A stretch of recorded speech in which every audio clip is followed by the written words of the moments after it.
Your lab report did not create the diabetes that morning.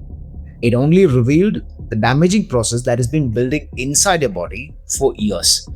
You see, most people look only for the HbA1c numbers.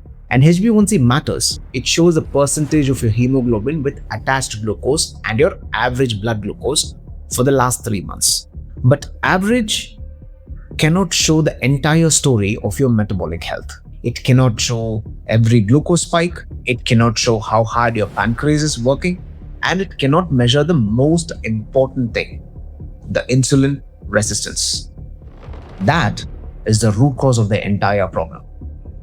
So, in the very early stages of diabetes, your cells becomes less responsive to insulin. That means your cells are not absorbing the glucose efficiently.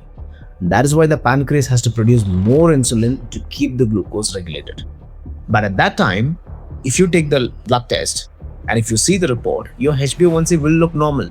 But in reality, your body is actually working so much harder to keep the numbers normal.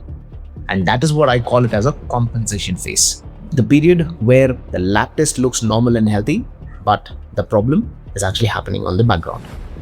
So, to understand the whole metabolic story, the fasting insulin, interpreted along with the fasting glucose, waist circumference, triglycerides, HDL, blood pressure, and of course, your HbA1c. Now that provides the complete picture.